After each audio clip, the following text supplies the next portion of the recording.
കറുത്ത പെണ്ണെ നിന്നെ കാണാഞ്ഞിട്ടൊരു നാളുണ്ട്. ഇതാണ് ജിങ്ക ചിക്ക ജിങ്ക, കോമൺ ടൈമിലാണ് ചെയ്തത്. അപ്പൊ ചേട്ടൻ പറഞ്ഞ ട്യൂൺ കുഴപ്പമില്ല, പക്ഷെ നമുക്ക് താളം മാറ്റാം. കറുത്ത പെണ്ണെ നിന്നെ കാണാഞ്ഞിട്ടൊരു നാളുണ്ട്. ബേണി പി ജയൻ. വരുത്തപ്പെട്ടേ ഞാനൊരു വണ്ടായി ചമഞ്ഞേ. മലയാളികൾ ഏറ്റുപാടിയ നിരവധി ഗാനങ്ങൾ ഒരുക്കിയ സംഗീത ജോഡിയിലെ ഇളയ സഹോദരൻ. ചേട്ടന് ചെറുപ്പകാലം മൂലം മലയാള മനോരമ പത്രം ഉണ്ടെങ്കിൽ അതുവരെ ട്യൂൺ ചെയ്യുന്ന ആളായിരുന്നു. അപ്പോൾ എന്നെ വിളിക്കും, വാടാ നമുക്കൊന്ന് നോക്കാം, നീ ഞാൻ പാടുമ്പോൾ നീ എന്തെങ്കിലുമൊക്കെ അഭിപ്രായം പറയാനൊക്കെ പറഞ്ഞിട്ട് അങ്ങനെ തുടങ്ങിയതാണ് സത്യം പറഞ്ഞെങ്കിൽ അറിയാതെ ഈ ബേണി ഇഗ്നേഷ്യസ് ബന്ധം. തേന്മാവിൻ കൊമ്പത്ത്, ചന്ദ്രലേഖ, മയിൽപീലിക്കാവ്, കല്യാണരാമൻ തുടങ്ങി 100-ലേറെ സിനിമകൾക്കായി അനേകം ഗാനങ്ങൾ ഒരുക്കിയ സംഗീത സംവിധായകൻ.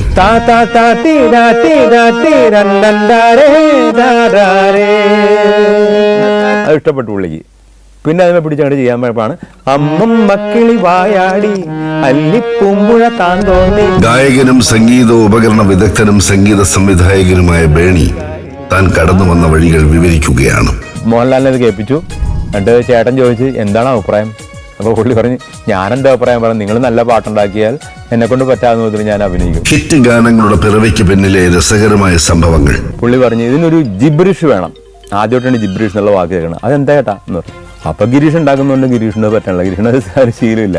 ഉടനെ പ്രിയൻ തന്നെ എടാ പേന എടുത്തേടാന്ന് പറഞ്ഞു ഉണ്ടാക്കിയ വാക്കാണ് കൊന്നരി കൊന്നരി കോനാരി. വ്യത്യസ്ത സ്വഭാവക്കാരായ അനേകം കലാകാരന്മാർ. എഞ്ചിനീയർമാർ പാടി ഞങ്ങൾ പോയി. ചിത്ര പാടി തീർത്തിട്ട് പറഞ്ഞ് എനിക്ക് തൃപ്തിയായിട്ടില്ല. ഞാൻ പറഞ്ഞു കുഴപ്പമൊന്നുമില്ല, ചിത്ര എക്സ്ട്രായിട്ട് പാടിയിട്ടുണ്ടല്ലോ, അതല്ല എനിക്കൊന്നുകൂടി പാടണം, എനിക്ക് സ്റ്റുഡിയോ ഒന്നുകൂടി ഒന്ന് അറേഞ്ച് ചെയ്ത് തരാൻ പറഞ്ഞു. അപ്രതീക്ഷിത അനുഭവങ്ങൾ. ജയാ ബച്ചൻ, അമിതാഭ് ബച്ചൻ, പ്രിയദർശനും കൂടി താജ് ഹോട്ടലിൽ ഇങ്ങനെ ഡിസ്കസ് ചെയ്യുന്ന സമയത്ത് ടൈം മാസിക ഇങ്ങനെ മറിച്ച് നോക്കി. അമിതാഭ് ബച്ചൻ മറിച്ച് നോക്കുമ്പോഴത്തേക്കും ദേവരായ മാസ്റ്ററുടെ പടമുണ്ട്, ഞങ്ങളുടെ രണ്ടുപേരുടെയും പടമുണ്ട്, പ്രിയൻ്റെ പടമുണ്ട്.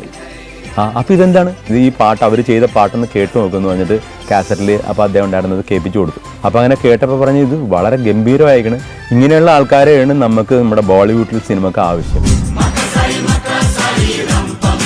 യേശുദാസും ചിത്രയും പ്രിയദർശനും മോഹൻലാലും ഗിരീഷ് പുത്തഞ്ചേരിയും ഉമ്പായിയും എല്ലാം ഈ അനുഭവ വിവരണത്തിൽ കടന്നു വരുന്നു. പക്ഷെ മിക്സ് ചെയ്യാൻ നോക്കിയപ്പോഴത്തേക്കും എന്തോ ഒരു നോയ്സ് പോലത്തെ ഒരു സാധനം തന്നെ. ഇത് എങ്ങനെ കളയും, കുറേ നേരം കൊണ്ട് അതിൻ്റെ ഫ്രീക്വൻസിയൊക്കെ കട്ട് ചെയ്ത് സംഭവം ആ നോയ്സ് പോയി. അപ്പോൾ ദാസേൻ്റെ ശബ്ദത്തിനൊരു മാറ്റം വന്നു. ഒറിജിനൽ ശബ്ദമല്ല, പക്ഷേ ജഗതിക്ക് അങ്ങോട്ട് ഇട്ട് കൊടുത്തപ്പോൾ കറക്റ്റ് ജഗതിയുടെ ശബ്ദം. 4.5 പതിറ്റാണ്ടായി സംഗീത രംഗത്ത് തുടരുന്ന ബേണിയുടെ അപൂർവ സുന്ദരമായ അനുഭവങ്ങൾ അദ്ദേഹത്തിൻ്റെ വാക്കുകളിൽ. ആദ്യമേ തന്നെ നല്ലൊരു കലാകാരനായിരുന്ന ജോണിൻ്റെ മകനായിട്ട് തന്നെ, ഇളയ മകനായിട്ട് തന്നെ ജനിപ്പിച്ചതിന് ദൈവത്തോട് നന്ദി പറയുകയാണ്. കാരണം ഒരു ജീനില്ലാണ്ട് നമുക്കൊരു കാര്യം ചെയ്യാൻ സാധിക്കില്ല. പക്ഷേ ഞാൻ എൻ്റെ ഫാദറിനെ കണ്ടിട്ടില്ല. എനിക്ക് 6 മാസം ഉള്ളപ്പോഴത്തേക്കും അദ്ദേഹം മരിച്ചുപോയി. പക്ഷേ എൻ്റെ ഉള്ളിലൊരു സംഗീതമുണ്ടെന്ന് എനിക്ക് തന്നെ ബോധ്യപ്പെടുത്തി തന്ന ആളാണ് എൻ്റെ നേരെ മൂത്ത ചേട്ടൻ്റെ ചേട്ടൻ ഇഗ്നേഷ്യസ്. അദ്ദേഹം ചെറുപ്പത്തിൽ തന്നെ കപ്പുച്ചിൻ ആശ്രമത്തിൽ 2 വർഷം അവിടെ പഠിക്കാൻ പോയി. അവിടെ താമസിച്ചാണ് പഠിച്ചത്. അവിടെ നിന്നാണ് അദ്ദേഹത്തിന് ഒരു പാട്ട് പാടാനും സംഗീതത്തിലൊക്കെ വാസനയുണ്ടെന്ന് മനസ്സിലാക്കിയത്. അദ്ദേഹം അവിടുത്തെ പഠിത്തം മതിയാക്കി തിരിച്ചു വന്നപ്പോഴത്തേക്കും ഒരു ബുൾബിൾ കൊണ്ടുവന്നിട്ടുണ്ടായിരുന്നു. ഇന്നിപ്പോൾ കാണുന്ന ഇലക്ട്രിക് ബുൾബിളല്ല, നാച്ചുറൽ ബുൾബിൾ. അന്ന് ഒരുപാട് ബുൾബിളിസ്റ്റുകളൊക്കെ ഉണ്ടായിരുന്നു, ഹാർമോണിസ്റ്റുകളെ പോലെ തന്നെ. ഇന്ന് ഹാർമോണിസ്റ്റും ഇല്ല, ബുൾബിളും ഒക്കെ വളരെ കുറഞ്ഞല്ലോ. അപ്പോൾ ആ ബുൾബിൾ വീട്ടിൽ കൊണ്ടുവന്നപ്പോഴത്തേക്കും അദ്ദേഹം എൻ്റെ അവിടെ നിന്ന് വായിക്കാൻ തുടങ്ങി. ആ സംഗീതത്തിൻ്റെ ശബ്ദം എന്നെ വല്ലാതെ ആകർഷിച്ചു. ആരും എന്നോട് ഇന്ന് ആ കേക്ക് എന്ന് പറഞ്ഞിട്ടൊന്നുമല്ല, നാച്ചുറലായിട്ട് എനിക്ക് ഒരു ടാലൻ്റ് ഉണ്ടായിരുന്നതിൻ്റെ പേരിൽ ഞാൻ അദ്ദേഹം വായിക്കുന്നത് ഇങ്ങനെ കേട്ടിരിക്കും. അപ്പോൾ അദ്ദേഹമാണ് മിക്കവാറും അദ്ദേഹത്തിൻ്റെ അനിയൻ ഫ്രാൻസിസൊക്കെയാണ് സാധനങ്ങളൊക്കെ വാങ്ങിക്കാൻ വേണ്ടി കടയിലൊക്കെ അമ്മ പറഞ്ഞു വിടുന്നത്. അപ്പോൾ കുറച്ച് നേരം വായിച്ച് കഴിയുമ്പോഴത്തേക്കും എടാ പോയിട്ട് അത് വാങ്ങിക്കും ഇത് വായിക്കുന്നൊക്കെ പറയുമ്പോഴത്തേക്കും ചേട്ടൻ ആ ബുൾബിൾ മാറ്റി ഇങ്ങനെ വെച്ചിട്ട് കടയിൽ പോയി സാധനം മേടിക്കണ ഗ്യാപ്പിൽ നോക്കി ഞാൻ ബുൾബിളിൻ്റെ അടുത്തോട്ട് അങ്ങോട്ട് ചെല്ലും. എന്നിട്ട് ചേട്ടൻ വായിച്ച നോട്ട്സ് എൻ്റെ തലയിലപ്പോൾ ഉണ്ടായിട്ടുണ്ടായിരുന്നു. ഞാനത് തപ്പിപ്പിടിച്ച് വായിക്കാൻ ശ്രമിക്കും. ചേട്ടൻ ആ ബുൾബിളിൻ്റെ ശബ്ദം കേട്ടിട്ട് ഓടി വരും. എന്നിട്ട് പറയും നീ നശിപ്പിക്കല്ലേ, മാറ്റുന്നൊക്കെ ആദ്യം പറയുമെങ്കിലും പിന്നീട് പള്ളിക്ക് സ്ട്രൈക്ക് ചെയ്യും. ഞാൻ വായിച്ച പാട്ട് തന്നെയാണല്ലോ ഇവൻ വായിക്കണത്, ഒന്നുകൂടി വായിച്ചേ എന്ന് പറഞ്ഞിട്ട് ഞാനത് വായിക്കും. ചിലപ്പോൾ ഒരു പാട്ടിൻ്റെ പല്ലവി ആയിരിക്കും ചേട്ടൻ വായിച്ചിട്ട് പോയത്. അത് തന്നെ ഞാൻ വായിക്കണത്. അത് ഏത് പാട്ടാണെന്ന് എനിക്ക് ഓർമ്മയില്ല, എനിക്ക് ഭക്തിഗാനം എന്തൊക്കെ ആയിരിക്കാം. അപ്പോൾ അത് വായിച്ച് കഴിയുമ്പോഴത്തേക്കും പറയാം, വാ നീ കൊള്ളാല, വാ അടുത്ത് വന്നിരിക്കുക എന്ന് പറഞ്ഞിട്ട് ചരണം കൂടി എന്നെ പഠിപ്പിച്ചു തരും. അങ്ങനെയാണ് ഞങ്ങൾ തുടങ്ങിയത്. പിന്നെ ചേട്ടൻ വായിക്കും, കുറച്ച് കഴിയുമ്പോൾ ഞാൻ വായിക്കും, പിന്നെ പാട്ട് പാടും. അപ്പോൾ അങ്ങനെ വരുമ്പോഴത്തേക്കും എൻ്റെ മൂത്ത ചേട്ടൻ എന്നും ചേച്ചിയും അതേപോലെ മറ്റുള്ള എൻ്റെ കസിൻസ് എല്ലാവരും മ്യൂസിക്കിനോട് താല്പര്യമുള്ളവരും വാസനയുള്ളവരൊക്കെയാണ്. അവരൊക്കെ കേട്ട് ആ പാട്ട് വായിക്കും, ഈ പാട്ട് വായിക്കും എന്ന് പറഞ്ഞാൽ സത്യം പറഞ്ഞാൽ അവിടെ നിന്ന് തുടങ്ങിയ ഒരു പ്രോത്സാഹനമാണിത്. പക്ഷേ എനിക്ക് ആദ്യമായിട്ട് പുറത്ത് ഒരു പാട്ട് പാടാനോ അല്ലെങ്കിൽ എൻ്റെ സംഗീതം പ്രകടിപ്പിക്കാനോ ഒരു അവസരം കിട്ടിയത് ഇഗ്നേഴ്സി ഏട്ടനും അതേപോലെ ചേച്ചിയും മൂത്ത ചേച്ചിയൊക്കെ കൂടി എന്നെ ഞങ്ങളുടെ പാരിഷ് ഇടവക പള്ളിയിലെ അച്ഛൻ ട്രാൻസ്ഫറായി പോയ ദിവസം അന്ന് ഞങ്ങൾക്ക് ഒരു കലയുടെ കലവറയാണെന്നാണ് പറഞ്ഞത് കലൂർ. ഒരുപാട് കലാകാരന്മാരുള്ള ഒരു നാടാണ് കലൂർ, ഞാൻ ജനിച്ച നാട്. അപ്പോൾ അതുകൊണ്ട് എന്ത് കാര്യത്തിനും ഒരു കലയുടെ സപ്പോർട്ടുണ്ട്. അപ്പോൾ അച്ഛൻ ട്രാൻസ്ഫർ ആവുന്ന സമയം നിങ്ങൾക്ക് കാലത്ത് മുതൽ വൈകുന്നേരം വരെ ഇങ്ങനെ പലതരം കലാപരിപാടി മത്സരങ്ങൾ നടന്നുകൊണ്ടിരിക്കുകയാണ്. അപ്പോൾ സംഗീത മത്സരത്തിൽ ജ്യേഷ്ഠനും പേര് കൊടുത്തു, ഞാനും പേര് കൊടുത്തു. എന്നെ ഇങ്ങനെ പേര് ചേർത്തു. എനിക്കന്ന് പേര് കൊടുക്കാനുള്ള പ്രായമൊന്നും ആയിട്ടില്ല, 5 വയസ്സെന്തോ അല്ല ആയിട്ടുണ്ടാവുള്ളൂ. അപ്പോൾ ഞാൻ പേര് കൊടുത്തു. അന്ന് ഞാനൊരു പാട്ട് പാടി. ഇവർ പഠിപ്പിച്ചു തന്ന, ചേട്ടനും ചേച്ചിയെ കൂടി പഠിപ്പിച്ചു തന്ന പാട്ടാണ്. അത് ബാബുക്കട പാട്ടാണ്. അത് ഇതാണ്: മുറിവാലൻ കുരങ്ങച്ചൻ വിറവാലൻ പൂച്ചയുമായി മഴ വന്ന മാസത്തിങ്കൽ മലവാഴ കൃഷി ചെയ്തു. കുട്ടികളുടെ പാട്ട്. അതിനെനിക്ക് സമ്മാനം കിട്ടി. പിന്നെ അന്നത്തെ അവിടുത്തെ കൗൺസിലർ എന്നെ എടുത്തുകൊണ്ട് പോയി അന്നത് വൈകുന്നേരത്തെ സമ്മാനദാനത്തിൻ്റെ സ്റ്റേജിൽ കയറ്റി. അതേപോലെ ആ പാട്ട് അവിടെ പാടിച്ചു. എല്ലാവരും കൂടി കരഘോഷത്തോടെ എന്നെ അങ്ങോട്ട് സ്വീകരിച്ചു. അതിനുശേഷം പിന്നെ ചേട്ടനും ഞാനും അവിടുത്തെ ഇടവക കൊയറിലെ ഒരംഗമായി. എല്ലാ ശനിയാഴ്ചയും പ്രാക്ടീസ്, പിറ്റേ ദിവസം കൊയർ. അങ്ങനെയാണ് ഞാനിങ്ങനെ പതുക്കെ ഓരോ ആഴ്ച കഴിയുന്തോറും സംഗീതത്തിലേക്ക് ഇങ്ങനെ വരാൻ തുടങ്ങിയത്. അപ്പോൾ ആ സമയത്ത് നമുക്ക് ബുൾബുളും വായിക്കും. പിന്നെ പള്ളിയിലുള്ള ഹാർമോണിയം ഞാൻ വായിക്കാൻ തുടങ്ങി. അപ്പോൾ അങ്ങനെയാണ് ഹാർമോണിയത്തിനെ പറ്റിയുള്ള ഒരു ഏകദേശ ധാരണ ആയത്. അതും സത്യം പറഞ്ഞിട്ടുണ്ടെങ്കിൽ ആരുടെയും കീഴിൽ പഠിച്ചിട്ടൊന്നുമല്ല. ഈ ബുൾബുൾ പഠിച്ച പോലെ തന്നെ ചേട്ടനോ അല്ലെങ്കിൽ ആരെങ്കിലുമൊക്കെ വായിക്കണത്. അന്നൊരു പാടം ജോണി എന്ന് പറഞ്ഞിട്ടൊരു വലിയൊരു ഹാർമോണിസ്റ്റും വലിയൊരു സംഗീതജ്ഞൻ ഞങ്ങളുടെ നാട്ടിലുണ്ടായിരുന്നു. അപ്പോൾ അദ്ദേഹം വായിക്കണതൊക്കെ കണ്ടിട്ട് അതേപോലെയൊക്കെ തന്നെ വായിക്കാൻ ശ്രമിച്ചെന്ന് വെച്ചാണ് പിന്നെ പള്ളിയിലെ പാട്ടുകളൊക്കെ വായിച്ച് കൂടെ പാടുകയും ചെയ്യും. അങ്ങനെ ഒരു മ്യൂസിക്കിൻ്റെ ഒരു ലെവലിലേക്ക് ഇങ്ങനെ ഒരു മൂഡിലേക്ക് ഇങ്ങനെ എല്ലാ ആഴ്ചയിലും വന്നിരുന്നത്. പിന്നെ സ്കൂളിൽ 1-ാം ക്ലാസ് മുതൽ 10-ാം ക്ലാസ് വരെയുള്ള സമയത്തിനുള്ളിൽ തന്നെ, അതിൽ 2-ാം ക്ലാസ് മുതലാണ് കൂടുതലും സെൻറ്റ് ജേഴ്സിൻ്റെ സ്കൂളിൽ പഠിച്ചുകൊണ്ടിരിക്കുന്ന കാലത്ത് ഞാൻ പാട്ട് പാടുമെന്ന് മനസ്സിലാക്കിയിട്ട് എന്തെങ്കിലും ആവശ്യം എന്നെ കൊണ്ട് പാടിക്കുമായിരുന്നു. പിന്നെ കലാമത്സരങ്ങളിലൊക്കെ ഞാൻ പങ്കെടുക്കും, അതിലൊക്കെ സമ്മാനം കിട്ടും.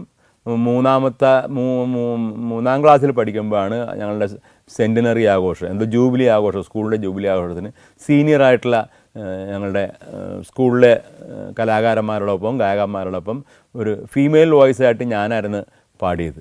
അപ്പോൾ എറണാകുളത്തുണ്ടായിരുന്ന വലിയ മ്യൂസീഷ്യൻസാണ് ഞങ്ങൾക്ക് അകമ്പടി സേവിച്ചത്.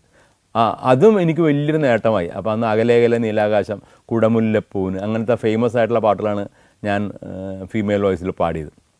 അത് കഴിഞ്ഞിട്ട് അവരെല്ലാവരും എന്നെ ഓരോ പ്രോഗ്രാമിന് വിളിച്ചിട്ട് പോകാൻ തുടങ്ങി, ഗാനമേളക്ക്, ഫീമെയിൽ വോയിസിന്, നാടകത്തിനും ഒക്കെ. അപ്പോൾ ഓരോ പരിപാടിയും എന്നെ സംബന്ധിച്ചോളം വലിയ അനുഭവമല്ലേ. അന്ന് അവിടെ സംബന്ധിച്ചോളം അന്നത്തെ കാലത്താണ് ഒരു റേഡിയോ പോലും ഇല്ല. ഞങ്ങളുടെ നാട്ടിൽ തന്നെ വളരെ ദുർലഭമാണ്. എൻ്റെ വീട്ടിലൊന്നും ഇല്ല. എന്നുണ്ടെങ്കിൽ ഫാദർ ഇല്ലാണ്ട് വളർന്നു വരുന്ന ഒരാളുടെ അത് വളരെ കുട്ടികൾ, ഞാൻ 6 മാസം പ്രായം, മറ്റുള്ളവരൊക്കെ നിസ്സാര വയസ്സ് പ്രായമുള്ളവർ വളർന്നു വരിക എന്ന് പറഞ്ഞാൽ തന്നെ വലിയ കാര്യമാണ്. അതിൻ്റെ കൂടി സംഗീതം പഠിപ്പിക്കുക അല്ലെങ്കിൽ റേഡിയോ മേടിക്കുക എന്നൊക്കെ പറഞ്ഞിട്ടുണ്ടെങ്കിൽ ചിന്തിക്കാൻ പറ്റാത്ത അവസരമാണ്. പക്ഷേ എന്നാൽ പോലും നമുക്ക് സംഗീതത്തോടുള്ള ഈ താല്പര്യം കാരണം എവിടെയെങ്കിലും ഒരു ഗാനമേള ഉണ്ട്, അതിന് ഇന്ന പാട്ട് പറഞ്ഞപ്പോഴത്തേക്കും ആ പാട്ട് ഏതെങ്കിലും ഒരു ഞങ്ങളുടെ ജംഗ്ഷനിലോ ഒക്കെ വല്ല ചായക്കടയിലൊക്കെ ആ പാട്ട് കേട്ടിട്ടുണ്ടെങ്കിൽ ഓടി ചെല്ലുമ്പോൾ ഒരു പകുതി പോയിട്ടുണ്ടാവും, ബാക്കി പകുതി വളരെ ശ്രദ്ധിച്ചിങ്ങനെ കേട്ടിരിക്കും. അപ്പോൾ അതിൻ്റെ അകത്ത് എൻ്റെ ഇൻസ്ട്രുമെൻറ്റ്സ് വരെ അടക്കം ഞാനിങ്ങനെ മനസ്സിലിങ്ങനെ കേട്ട് അതൊന്ന് അവിടെ വെച്ച് എന്നൊക്കെ ഒന്ന് പ്രാക്ടീസ് ചെയ്യുമ്പോഴത്തേക്കും നമുക്കത് മനസ്സിലാവും സംഭവം ഇതാണെന്ന് പറഞ്ഞാൽ. പക്ഷേ അത് എനിക്ക് വീട്ടിൽ ദൈവാനുഗ്രഹത്താൽ സ്റ്റേജിൽ പാടാൻ പറ്റും. അല്ലെങ്കിൽ ഞാൻ ഹാർമോണിയം വായിക്കണമെങ്കിൽ കുറേ കേട്ടിട്ട് ബാക്കിയുള്ള കാര്യങ്ങളൊക്കെ ഞാൻ തന്നെ കമ്പോസിങ് ആണെന്ന് അറിയാൻ പാടില്ല, ഒപ്പം അങ്ങോട്ട് വായിച്ചങ്ങോട്ട് പോകുമ്പോഴത്തേക്കും മറ്റുള്ളവർക്കും വലിയ സന്തോഷവും. സത്യം പറഞ്ഞാൽ അന്ന് തുടങ്ങിയതാണ് ഈ കമ്പോസിങ് എന്ന് എനിക്ക് തോന്നുന്നത്. നിവൃത്തിയില്ലാണ്ട് തുടങ്ങിപ്പോയ ഒരു കാര്യമാണ് ഈ കമ്പോസിങ്. അങ്ങനെ അതിനിടയ്ക്ക് ഞങ്ങൾക്ക് ഹാർമോണിയം വീട്ടിലേക്ക് വരാനായിട്ടൊരു സാഹചര്യം ഉണ്ടായി. എന്നുണ്ടെങ്കിൽ ചേട്ടൻ്റെയും എൻ്റെയൊക്കെ ഒരു സാറുണ്ട്, ഒരു മാത്യു സാർ. അദ്ദേഹം 1ാം ക്ലാസ്സിൽ സെൻറ്റ് ജേഴ്സിൽ പഠിപ്പിക്കുന്ന ആളാണ്. അദ്ദേഹം സംഗീത വാസനയുള്ള ആളായിരുന്നു. അപ്പോൾ അദ്ദേഹം ചേട്ടനോട് പറഞ്ഞു, ഇഗ്നേഷ് ചേട്ടനോട് പറഞ്ഞു, എടാ നിൻ്റെ വീട്ടിൽ ഹാർമോണിയം ഉണ്ടോ? ഇല്ല, ഹാർമോണിയം ഇല്ല. എന്നാൽ ഞാനൊരു 3 മാസത്തേക്ക് ഹാർമോണിയം തരാം, നീ പോയിട്ട് ആ ഹാർമോണിയത്തിൽ കട്ടകളൊക്കെ ഒന്ന് വായിച്ച് അതിൻ്റെ ആ സ്വരസ്ഥാനങ്ങളൊക്കെ ഒന്ന് മനസ്സിലാക്കുക, നിനക്ക് പ്രയോജനം ചെയ്യും, 3 മാസം കഴിയുമ്പോൾ തിരിച്ചും തന്നെ എന്ന് പറഞ്ഞു. ആദ്യം ഞാൻ തന്നേക്കാമെന്ന് പറഞ്ഞു. അങ്ങനെ എൻ്റെ വളരെ കുട്ടിക്കാലം ചേട്ടൻ ഹാർമോണിയം കൊണ്ടുവന്ന് പിന്നെ ഡെയിലി വൈകുന്നേരം ആയി കഴിഞ്ഞിട്ടുണ്ടെങ്കിൽ ക്ലാസ് കഴിഞ്ഞ് വിട്ട് കഴിഞ്ഞിട്ടുണ്ടെങ്കിൽ പിന്നെ ഹാർമോണിയം മാനായി. അങ്ങനെ വരുമ്പോഴത്തേക്കും ഈ ഹാർമോണിയത്തിൻ്റെ ശബ്ദം കേട്ടിട്ട് ചുറ്റുമുള്ള എല്ലാവരും കൂടും. എല്ലാവരും കൂടിക്കഴിഞ്ഞാൽ വൈകുന്നേരം വരെ പാട്ട് കച്ചേരിയാണ്. അപ്പോൾ അതിനിടയ്ക്ക് ഞാൻ പറഞ്ഞില്ല, നേരത്തെ പറഞ്ഞ കലൂരത്തെ കലാകാരന്മാരൊക്കെ വരും. അങ്ങനെ കുറച്ച് ദിവസം കഴിഞ്ഞപ്പോഴത്തേക്കും ഓരോരുത്തർ എന്തെങ്കിലും ക്ലബ്ബുകാർ, രാഷ്ട്രീയ പ്രവർത്തകർ, പള്ളി പാടാൻ വേണ്ടിയുള്ള കുറച്ച് ആൾക്കാരൊക്കെ വന്നിട്ട് ഓരോ ലിറിക്ക് കൊണ്ടുവന്ന് വരും. അപ്പോൾ എനിക്കെന്താ ഈ ലിറിക്കൊന്നും മനസ്സിലാവില്ല, ആ പ്രായമായിട്ടില്ല. ചേട്ടന് കാര്യം അറിയാം. ചേട്ടന് ചെറുപ്പകാലം മുതൽ മലയാള മനോരമ പത്രം ഉണ്ടെങ്കിൽ അതുവരെ ട്യൂൺ ചെയ്യുന്ന ആളായിരുന്നു. കറക്റ്റ് താളത്തിൽ ട്യൂൺ ചെയ്യും. അപ്പോൾ പുള്ളിയോട് പറയുമെന്ന് ലിറിക്ക് ഒന്ന് ട്യൂൺ ചെയ്താൽ ഞങ്ങൾക്ക് പാടാനാണ് എന്ന് പറയുമ്പോഴത്തേക്കും പുള്ളി ഇങ്ങനെ നോക്കുമ്പോൾ വൈകുന്നേരം നമ്മളെല്ലാവരും ഇങ്ങനെ കൂടിയിരിക്കുകയാണ്. അപ്പോൾ എന്നെ വിളിക്കും, വാടാ നമുക്കൊന്ന് നോക്കാം, ഞാൻ പാടുമ്പോൾ നീ എന്തെങ്കിലുമൊക്കെ അഭിപ്രായം പറയാമെന്നൊക്കെ പറഞ്ഞിട്ട് അങ്ങനെ തുടങ്ങിയതാണ് സത്യം പറഞ്ഞെങ്കിൽ അറിയാതെ ഈ ബേണി ഇഗ്നേഷ്യസ് ബന്ധം, സംഗീത സംവിധാനം എന്ന് പറയാം. അങ്ങനെ ഈ മാത്യു സാറ് ഞങ്ങൾക്കൊരു ഹാർമോണിയം തന്നു. ഞങ്ങൾക്കെന്ന് പറഞ്ഞാൽ ചേട്ടൻ ഹാർമോണിയം തന്ന് ചേട്ടൻ വീട്ടിൽ വന്നിട്ട് ഇങ്ങനെ വായിക്കാൻ തുടങ്ങി. ചേട്ടനായിക്കോട്ടെ ഞാനായിക്കോട്ടെ ഇത് ആരും പറഞ്ഞ് തന്നിട്ടില്ല. ആരും ഇന്ന വായിക്കും, ഇന്ന കട്ടയിൽ പിടിച്ച് ഇന്ന പോയിച്ചാൽ സാ, അത് ഞാൻ രീ എന്നൊന്നും ആരും പറഞ്ഞു തന്നിട്ടില്ല. അങ്ങനെ മനസ്സിലെ സംഗീതം കൈ കൂടി ഒഴുകുന്നു. അതാണ് ഇത് ബുൾബുളിൻ്റെ കാര്യം പറഞ്ഞ പോലെ തന്നെ ചേട്ടനൊരു പാട്ട് വായിക്കും. അന്നത്തെ പാട്ടുകൾ എന്ന് പറഞ്ഞിട്ടുണ്ടെങ്കിൽ മതം പൊട്ടിച്ചിരിക്കുന്ന മാനം, കാടാറ് മാസം പോലെ ഹാർമോണിയത്തിന് ഒരുപാട് തകർത്ത ബിറ്റുകളൊക്കെ ഉള്ള ടഫായിട്ടുള്ള പാട്ടുകളാണ്. പക്ഷേ അതൊക്കെ ചേട്ടൻ വായിച്ചൊരു പല്ലവി വായിച്ചിട്ട് അല്ലെങ്കിൽ ചരണം വായിച്ചിട്ട് പുള്ളി ഇതേപോലെ അമ്മ പറഞ്ഞു വിടും. ആ ഗ്യാപ്പ് നോക്കി ഞാൻ ബുൾബുളിൻ്റെ കാര്യം പറഞ്ഞ പോലെ ഹാർമോണിയത്തിൽ ഞാനിങ്ങനെ ഇരുന്നിട്ട് ചേട്ടൻ വായിച്ച മ്യൂസിക് തലയിലുണ്ടല്ലോ, ചെവിയിലുള്ളതിൻ്റെ പേരിൽ അത് തപ്പി ആ കട്ടയൊക്കെ തപ്പി ഞാനും വായിക്കും. തിരിച്ചു വരുമ്പോഴത്തേക്കും എടാ ഇത് വല്ലവൻ്റെ സാധനമാണ്, എന്തിനാണ് നീ ഇത് ചീത്തേക്കണത്? ഞാൻ പറഞ്ഞു ഞാൻ ചീത്തേക്കണല്ലേ, ചേട്ടൻ വായിച്ചെന്ന് നോക്കും. ശരിയാണ്, നീ 100 രൂപ വായിച്ചേ, ഈ ബുൾബുൾ പോലെ തന്നെ ചേട്ടൻ. അപ്പോൾ ചേട്ടൻ വലത് കൊണ്ട് വായിക്കുമ്പോഴത്തേക്കും എനിക്ക് സൗകര്യത്തിന് ഞാൻ എടുത്ത് ചെയ്യുക. എങ്ങനെയാണ് ഞാൻ എടുത്ത് ചെയ്യാനായത് എന്നുകൂടെ പറയാം. ഇപ്പോഴും ഞാൻ എടുത്ത് ചെയ്യലിക്കാണ് കൂടുതലും ഈ ഹാർമോണിയം വായിക്കാൻ വേണ്ടി മാത്രം, ബാക്കിയുള്ള കാര്യങ്ങളൊക്കെ വലത്ത് ചെയ്യുകയാണ്. അങ്ങനെ ദൈവാനുഗ്രഹം എന്ന് പറഞ്ഞാൽ ഞാൻ അതുകൊണ്ടാണ് ആദ്യമേ തന്നെ പറഞ്ഞത്, ഒരു നല്ലൊരു കലാകാരൻ്റെ മക്കളായിട്ട് ജനിച്ചതിൻ്റെ പേരിലാണ് ഞങ്ങൾക്ക് ആ ഒരു പാരമ്പര്യത്തിൽ ഇങ്ങനെ വളരാൻ സാധിച്ചത്. അല്ലാണ്ട് നമുക്ക് ആ പാരമ്പര്യം ഇല്ലെങ്കിലും നമുക്കൊന്നും ചെയ്യാൻ പറ്റില്ല. ദൈവം തരുന്ന ഒരു അറിവാണ് ഏറ്റവും വലിയ അറിവെന്ന് ഞാനിപ്പോഴും വിശ്വസിക്കുകയാണ്. മനുഷ്യർക്ക് ഒരു പരിധിയുണ്ട് തരാനായിട്ട്. അപ്പോൾ നമുക്ക് ഉള്ളതിനെ വികസിപ്പിക്കാനേ ഗുരുക്കന്മാരെ കൊണ്ട് സാധിക്കുള്ളൂ. പക്ഷേ പുള്ളിക്കാരൻ നമുക്ക് തന്നതിൻ്റെ പേരിൽ ഇത് കാര്യമായിട്ട് ആരും പഠിപ്പിച്ചു തരാണ്ട് തന്നെ പാട്ടുകളൊക്കെ വായിക്കാനൊക്കെ സാധിച്ചു. പക്ഷേ രാഗങ്ങൾ പഠിക്കാനും അതിലുള്ള കൃതികൾ പഠിക്കാനൊക്കെ ഗുരുക്കന്മാർ തന്നെ വേണം. അതിൽ പിന്നീട് കുറച്ചൊക്കെ നമ്മൾ ശ്രമിച്ചിട്ടുണ്ട്, അത് വിജയിച്ചിട്ടുണ്ട് എന്നാണ് കരുതുന്നത്. അങ്ങനെ ഈ മാത്യു സാറ് 3 മാസത്തേക്ക് തന്നത് ചേട്ടൻ 1.5 വർഷം വരെ കൊടുക്കാണ്ട് വീട്ടിൽ വെച്ചാൽ ഇത് പോയി കഴിഞ്ഞാൽ ഇപ്പോൾ നമ്മുടെ കുടുംബത്തിലെ ആ സംഗീതം നഷ്ടപ്പെട്ടില്ലേ എന്ന് ഇരുന്നിട്ട് പുള്ളി അവസാനം നിവൃത്തിയിലാണ്ട് കൊണ്ടേ കൊടുക്കേണ്ടി വന്നു. പിന്നെ എനിക്കൊക്കെ ഹാർമോണിയം കിട്ടണത് എങ്ങനെയാണെന്ന് വെച്ചിട്ടുണ്ടെങ്കിൽ വല്ല സ്റ്റേജിൽ, അപ്പോൾ ഒരു 3 മാസം കൂടുമ്പോൾ ഒരു പ്രോഗ്രാം ഉണ്ടെങ്കിൽ അവിടെ ഹാർമോണിയം അവിടെ സ്റ്റേജിലുണ്ടാവും. അപ്പോഴാണ് ഞാൻ സ്റ്റേജിൽ വെച്ചാണ് ഹാർമോണിയം തുടങ്ങുന്നത്. അപ്പോൾ ഈ ഹാർമോണിയം നേരത്തെ വായിച്ചതിൻ്റെയും പിന്നെ കുറച്ച് കമ്പോസ് ചെയ്തുള്ള ശീലം കൊണ്ട് പുതിയൊരാളൊരു പാട്ടുകാരൻ പുതിയ പാട്ട് പാടിയാലും നമുക്കത് വായിക്കാൻ പറ്റും. അങ്ങനെ ഒരുപാട് എനിക്ക് അപ്രീസിയേഷൻ കിട്ടിയിട്ടുണ്ട്. യാതൊരു മുൻപരിചയം ഇല്ലെങ്കിലും എന്തെങ്കിലും വായിച്ച് രക്ഷപ്പെടും. ഇന്ത്യയിലെ 13 സംസ്ഥാനങ്ങളിലൂടെയുള്ള സഞ്ചാരം ഇപ്പോൾ പെൻഡ്രൈവിൽ ലഭിക്കുന്നു. ചരിത്രവും ഐതിഹ്യങ്ങളും യഥാർത്ഥ ജീവിതവും ഒത്തുചേരുന്ന ഇന്ത്യൻ കാഴ്ചകളുടെ ഈ അസുലഭ ശേഖരം സ്വന്തമാക്കാൻ 9955444222 എന്ന നമ്പറിലേക്ക് ഇന്ത്യ എന്ന് SMS ചെയ്യൂ. ഞാനൊരു 11 വയസ്സായപ്പോഴത്തേക്കും ആണ് എനിക്ക് ഓൾ കേരള അവാർഡ് കിട്ടുന്നത്. അതെങ്ങനെയാണെന്ന് വെച്ചിട്ടുണ്ടെങ്കിൽ ജ്യേഷ്ഠൻ തന്നെയാണ് കൊണ്ടുപോയിരിക്കുന്നത്. എനിക്ക് വീട്ടിൽ നിന്ന് പഠിക്കാനുള്ള സമയമൊന്നുമില്ല, സാഹചര്യമൊന്നുമില്ല. അപ്പോൾ കുറച്ച് അപ്പുറത്ത് മാറിയിട്ടൊരു ക്ലബ്ബുണ്ട്. ആ ക്ലബ്ബിൽ ഗ്രാം ഫോൺ റെക്കോർഡുണ്ട്. കാസറ്റ് സമയമൊന്നും ആയിട്ടില്ല. ഗ്രാം ഫോൺ റെക്കോർഡിൽ അവരുടെ ആ ഗ്രാം ഫോൺ റെക്കോർഡ് പ്ലെയറിൽ എന്ത് ഡിസ്ക് ഉണ്ട് ആ പാട്ടേ നമുക്ക് പഠിക്കാൻ പറ്റുള്ളൂ. നമുക്കിവിടുന്ന് പാട്ട് കാശ് കൊടുത്ത് മേടിച്ചുകൊണ്ടേ പഠിക്കാൻ പറ്റില്ല. അങ്ങനെ പഠിച്ച പാട്ടാണ് പ്രമദവനത്തിൽ എന്ന് പറഞ്ഞ ബാബുക്കട എന്ന പാട്ട്. അപ്പോൾ ആദ്യത്തെ ഞാൻ തുടങ്ങിയ പാട്ട് ബാബുക്കട, രണ്ടാമത് എനിക്കൊരു സ്റ്റേറ്റ് അവാർഡ് കിട്ടിയതും ബാബുക്ക്, അത് 11ാമത്തെ വയസ്സിൽ. അങ്ങനെ കലാഭവനാണ് അത് നടത്തിയത്, കലാഭവൻ്റെ ആദ്യത്തെ സ്ഥലത്ത്. അപ്പോൾ അത് അവിടെ ചെന്നൊരു ഹാളിൽ ഞാൻ പാടാൻ കയറിയപ്പോഴത്തേക്കും മുമ്പിൽ ജഡ്ജായിട്ടിരിക്കുന്നത് നമ്മുടെ സാക്ഷാൽ ദാസേട്ടനാണ്. അങ്ങനെയാണ് ദാസേട്ടനെ ആദ്യമായിട്ട് കാണുന്നത്. അപ്പോൾ തുടങ്ങിയപ്പോൾ തന്നെ ഒരു സെമി ക്ലാസിക്കൽ പാട്ടാണ്. പിന്നെ അന്ന് ഉണ്ടായിരുന്ന ലെജൻഡറി ഗിറ്റാറിസ്റ്റ് എമിൽ ഐസക്ക്, അദ്ദേഹത്തിൻ്റെ അനുജൻ റെക്സ് ഐസക്ക്, പിന്നെ ഒരുപാട് വലിയ കേരളത്തിലെ പ്രഗത്ഭരായിട്ടുള്ള സംഗീതജ്ഞരൊക്കെ അവിടെ ഉണ്ടായിരുന്നു. അപ്പോൾ എല്ലാവരും ഇങ്ങനെ കേട്ടുകൊണ്ടിങ്ങനെ ഇരുന്ന് വെച്ച് അത് റെക്കോർഡും ചെയ്ത്, ആ റെക്കോർഡ് ചെയ്തത് മറ്റുള്ളവരെ കേട്ട് എനിക്ക് കേൾക്കാൻ പറ്റില്ല. ഞാൻ 15 വയസ്സ് വരെ ഫീമെയിൽ വോയിസിൽ പാടിയെന്നല്ലാണ്ട് എനിക്കൊരു വരി പോലും ഞാൻ പാടിയത് വരെ തിരിച്ച് കേട്ടിട്ടില്ല. അപ്പോൾ അതാണ് പ്രമദവനത്തിൽ വെച്ചൻ ഹൃദയാദിനാഥനെന്നൻ പ്രണയവതിനു വന്നു സഖി. ഇതായിരുന്നു ദാസേട്ടനത് കേട്ടപ്പോൾ തന്നെ ഇങ്ങനെ അറ്റൻഷനായിട്ട് ഇങ്ങനെ നിൽപ്പുണ്ടായിരുന്നു. അത് കഴിഞ്ഞ് എനിക്ക് സമ്മാനവും കിട്ടി, ഫസ്റ്റ് പ്രൈസ്. അത് ഒരാഴ്ച കഴിഞ്ഞപ്പോഴത്തേക്കും പത്രത്തിൽ അടിച്ചു വന്നു. പിന്നെ അതിൻ്റെ ആ അവാർഡ് എനിക്ക് തന്നത് അന്നത്തെ തന്നെയാണ് നമ്മളെ മുൻ CM chief minister CH Muhammad Koya സാബായിരുന്നു. അതൊക്കെ വലിയൊരു ഓർമ്മകളാണ്. പിന്നെ അതിനുശേഷം പിന്നെ കലാഭവനിൽ എപ്പോൾ വേണമെങ്കിലും എനിക്ക് കയറി ചെല്ലാം എന്നൊരു അവസ്ഥയായി. പക്ഷേ അവിടുത്തെ ബാലഗാനമുള്ള ട്രൂപ്പിൽ എനിക്ക് ചേരാൻ പറ്റിയില്ല. കാരണം അപ്പോഴത്തേക്ക് അവിടെ കുട്ടികൾ തന്നെ നിറഞ്ഞ്, നമ്മുടെ സുജാത, ജൻസിയൊക്കെ ആയിരുന്നു പാട്ടുകാർ. മാത്രമല്ല എനിക്കൊന്നും സിനിമാ പാട്ട് പഠിക്കാനുള്ള സംവിധാനം ഇല്ലല്ലോ, വീട്ടിലും റേഡിയോയും കാര്യങ്ങളൊന്നും ഇല്ലാത്തതിൻ്റെ പേരിൽ. അതിൻ്റെ പേരിൽ എനിക്ക് കൊയർ പാട്ടുകൾ മാത്രം അറിയാൻ പാടായിരുന്നുള്ളൂ. പക്ഷേ ഒരു 2 വർഷം വെച്ച് തന്നെ ഞാൻ മെയിനായിട്ട് നിന്നുകൊണ്ട് പാട്ടുകാരനും ഹാർമോണിസ്റ്റും ആയിട്ടുള്ള ഒരു ജൂനിയർ ട്രൂപ്പ്, ജാക്സ് എന്ന് പറഞ്ഞൊരു ട്രൂപ്പ്, സുധീർ എന്ന് പറഞ്ഞൊരു വലിയൊരു ഗിറ്റാറിസ്റ്റ് മെൻറ്റർ ചെയ്യുന്നൊരു ട്രൂപ്പിൽ എന്നെ അംഗമാക്കി. അതൊരു 2-3 വർഷം എനിക്ക് വളരെ നല്ലൊരു പ്രോത്സാഹനമായിരുന്നു. അപ്പോൾ അതിലൂടെ പുതിയ പാട്ടുകൾ എങ്ങനെ പഠിക്കണം, അതെങ്ങനെ അവതരിപ്പിക്കണം, അങ്ങനെ ഗാനമേള എങ്ങനെ കൊണ്ടുപോകണം എന്നുള്ളതിനെ പറ്റിയുള്ളൊരു ധാരണയായി.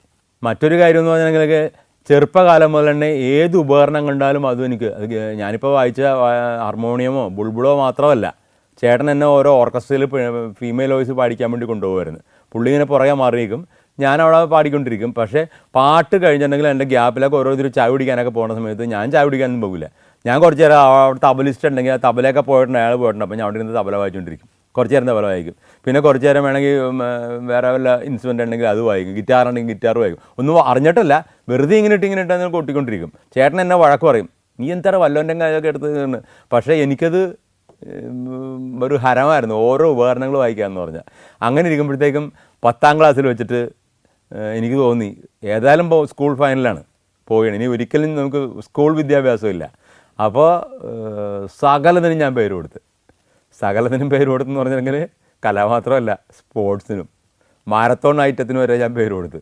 എനിക്ക് മാരത്തോൺ 30 റൗണ്ട് കഴിയണം. എനിക്ക് അതിനുവേണ്ടിയല്ല, ഓരോ റൗണ്ട് കഴിയുമ്പോഴും എൻ്റെ ഗ്ലൂക്കോസ് കിട്ടും. അപ്പോൾ അത് കിട്ടാൻ വേണ്ടിയാണ് ഞാൻ പേര് കൊടുത്തത്. പിന്നെ ബാഡ്മിൻ്റൺ എന്തൊക്കെയുണ്ടെന്ന് എനിക്ക് തന്നെ അറിയാൻ പാടില്ല, സകല ഐറ്റത്തിനും പേര് കൊടുത്ത്.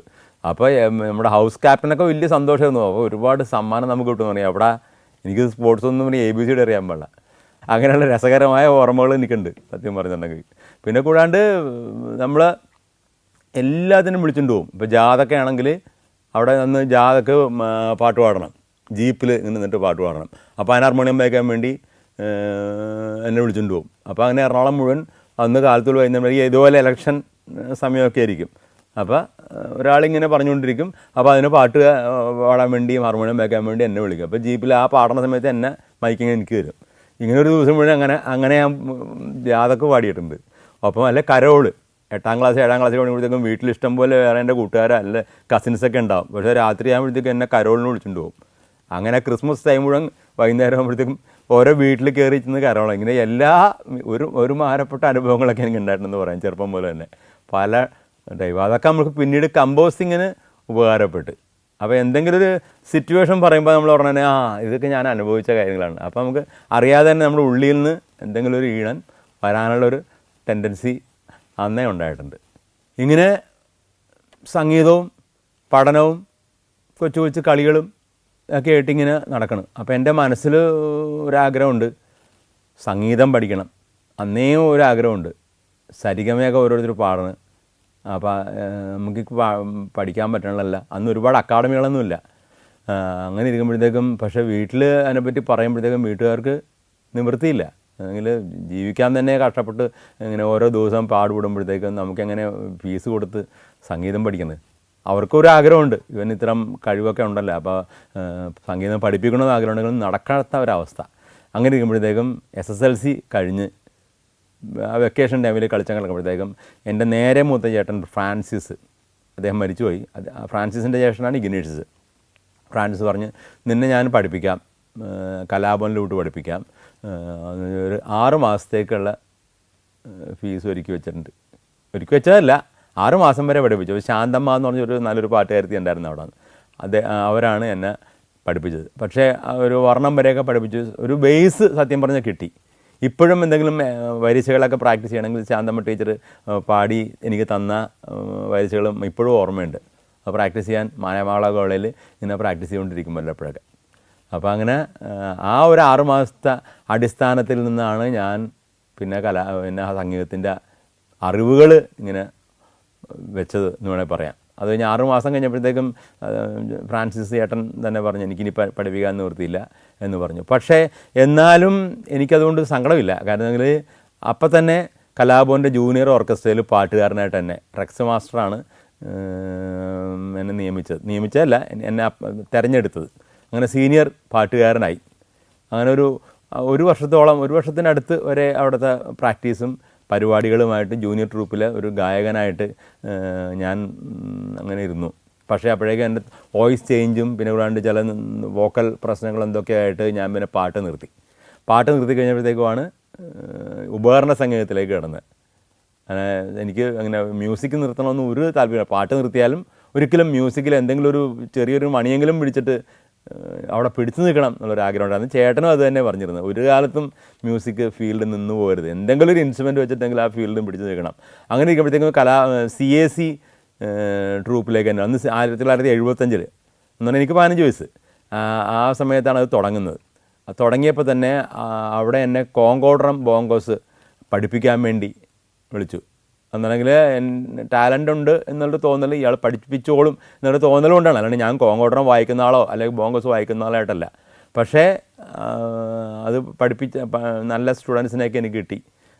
അങ്ങനെ കുറച്ച് നാളങ്ങനെ കോങ്കോഡ്രം ബോങ്കോസ് ടീച്ചറായിട്ട് അങ്ങനെ മാറി. അപ്പോഴേക്കും അവിടെ ജൂനിയർ ട്രൂപ്പ് തുടങ്ങി. ജൂനിയർ ട്രൂപ്പിൽ ഫുൾ പാക്ക്ഡ് ആൾക്കാരാണ്. പക്ഷേ എവിടെ ഗ്യാപ്പുണ്ടോ, ഞാൻ ചെറുപ്പം പോലെ ഞാൻ പറഞ്ഞിട്ടില്ലേ, എവിടെയെങ്കിലും ഗ്യാപ്പ് ഉണ്ടെങ്കിൽ ഏതെങ്കിലും ഉപകരണമൊക്കെ ഇങ്ങനെ വെറുതെ ഇങ്ങനെ വായിക്കാനൊക്കെ ശ്രമിക്കും എന്ന് പറഞ്ഞുകൊണ്ട് ഏതെങ്കിലും ഒരു ഉപകരണത്തിൻ്റെ ഗ്യാപ്പ് ഉണ്ടെങ്കിൽ അവിടെ കയറി ഞാനിരിക്കും. അതായിരുന്നു എൻ്റെ ആ ജൂനിയർ ട്രൂപ്പിലെ എൻ്റെ പാട്ട് പാടാൻ ഒരാളില്ലേ, ഞാൻ പോയി 2 പാട്ട് പാടും. ഹാർമോണിയം വെക്കാൻ ആളില്ലേ, അന്ന് കീബോർഡൊന്നും എനിക്ക് തോന്നുന്നു ലോകത്തിൽ തന്നെ കണ്ടുപിടിച്ചിട്ടുണ്ടെന്ന് അറിയാൻ പാടില്ല. അപ്പോൾ ഹാർമോണിസ്റ്റ് ആവും, അതല്ലെങ്കിൽ ഗിറ്റാറിസ്റ്റ്, ലീഡ് ഗിറ്റാർ.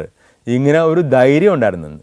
ഇതെല്ലാം ദൈവാനുഗ്രഹം എന്ന് പറഞ്ഞാൽ മതി. അങ്ങനെ കുറച്ച് നാൾ CACയിലെ ട്രൂപ്പിൽ ഇങ്ങനെ പോയിക്കൊണ്ടിരിക്കുമ്പോഴത്തേക്കാണ് അപ്പോൾ ഞാൻ BSc വരെയൊക്കെ എത്തി, ഫസ്റ്റ് ഇയർ വരെയൊക്കെ എത്തി. അപ്പോഴാണ് കലാഭവനിലെ സീനിയർ ട്രൂപ്പിൽ റിതം ഗിറ്റാറിസ്റ്റായിട്ട് എന്നെ വിളിക്കുന്നത്.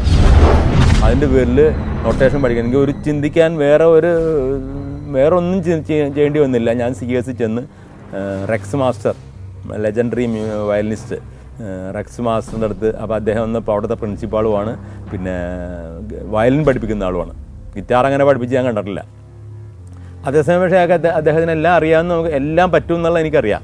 അങ്ങനെ ഞാൻ അദ്ദേഹത്തോട് പറഞ്ഞു, സാറേ ഇന്ന് ഒരു ഉപകാരം ചെയ്യണം, ഞാൻ അവിടെ വായിക്കണമെന്ന് അറിയാമല്ല കലാഭവനിൽ, പക്ഷേ എനിക്ക് നോട്ട്സ് ഇല്ലാണ്ട് ഇനി മുന്നോട്ട് പോകാൻ പറ്റില്ല, അതുകൊണ്ട് സാറ് പഠിപ്പിച്ച് തരണം. അതിനെന്താ ഇപ്പം തന്നെ ഇരുന്നോ എന്ന് പറഞ്ഞിട്ട് ഒരു കസേര എടുത്ത് ഇങ്ങനെ ഇരുന്നു.